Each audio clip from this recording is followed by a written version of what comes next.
Et ça, c'est hormis les voleurs. Parce que là-bas encore, c'est encore une exception. C'est qu'en plus de tout ça, il y a encore les voleurs. Vous imaginez? Attends, ça veut dire que on n'a déjà pas d'argent. C'est clair qu'il n'y a pas d'argent. Les entreprises de Nozo, 800 milliards. La guerre avec Boko Haram, la guerre avec le Nozo, l'Est, l'argent part. Le peu qui reste ne permet même pas de remplir les missions régaliennes. Il y a encore quelqu'un, vous dit qu'il a pris 50 milliards. Attends, c'est pour ça que je dis souvent qu'il y a des gens que le traitement qu'on doit leur affliger doit être comme ce que je vais expliquer là. Et ce que je vais expliquer, c'est un euphémisme de ce qu'il faut faire. Alors ça veut dire quoi? Ça veut dire qu'on va par exemple décider que mercredi qui vient ici, toutes les chaînes du Cameroun doivent montrer l'événement en direct. C'est obligatoire. On ne vous demande pas. Si tu ne montres pas ça en direct, on te retire l'agrément directement. Tu dois montrer ça en direct. Alors, le jour là, il n'y a aucune chaîne étrangère qui doit diffuser au Cameroun. Donc on dit aux chaînes étrangères que le mercredi, vous ne diffusez pas au Cameroun. Le mercredi, c'est nous-mêmes. Et c'est le même événement. Alors, on dit que toi, tu as volé 50 milliards. Toi, tu as volé 30. Toi, tu as volé 15. Toi, tu as volé 10. Ok, vous venez. On vient dans un grand stade. On vous met devant. Il y a d'abord le peuple qui est au stade, en plus de ceux qui regardent en direct.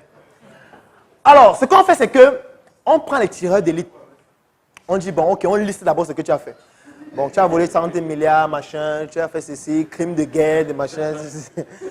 Maintenant, voici ce qu'on va faire. On va prendre l'arme, on tire sur ton genou gauche. On attend 15 minutes. Pendant que tu cries, personne ne vient. Tu cries. Dès que tu finis de crier, on vient, on te prend. On t'amène à l'hôpital. Les médecins sont déjà là aux urgences. On soigne ton genou rapidement. La semaine prochaine, tu reviens. On tire sur le droit maintenant. On fait comme ça pendant 1 an. Dès que ton cœur veut s'arrêter, les médecins urgentistes viennent. Le défibrillateur. On réanime très vite. Donc en fait, tu vas mourir lentement. Parce que vous n'imaginez pas ce que ça veut dire. Je vais vous dire ce que ça veut dire. Parce que quand on dit comme ça, on ne comprend pas. Moi, il y a une enquête que je mène depuis à la Startup Academy, depuis 2016, pour essayer de voir le budget moyen dont les entrepreneurs ont besoin, les jeunes entrepreneurs. Un peu comme ce qu'on a fait dans le plan d'affaires. Ça veut dire, les jeunes entrepreneurs, ils ont besoin en moyenne de combien pour lancer leur projet? Vous connaissez le budget moyen dont les entrepreneurs ont besoin? C'est 1 million. C'est pour ça que j'ai pris l'exemple tout à l'heure en mettant 1 million. Ça veut dire que quand quelqu'un prend 1 milliard, en fait, il vient d'amputer l'avenir de 1000 jeunes. C'est ça que ça veut dire. Il vient d'amputer l'avenir de 1000 personnes. Ça veut dire qu'avec les 1 milliard, là, on aurait pu descendre dans la rue de Yaoundé, prendre 1000 personnes qui font la moto, leur donner à chacun 1 million, que aller lancer votre projet.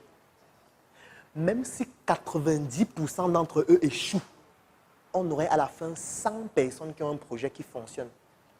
Ça veut dire que même s'ils recrutaient une seule personne chacun, ça fait 200 personnes qui sortent du chômage, avec 1 milliard seulement. Et il y a quelqu'un qui seul a pris 50. Vous imaginez ce que ça veut dire? C'est un criminel économique.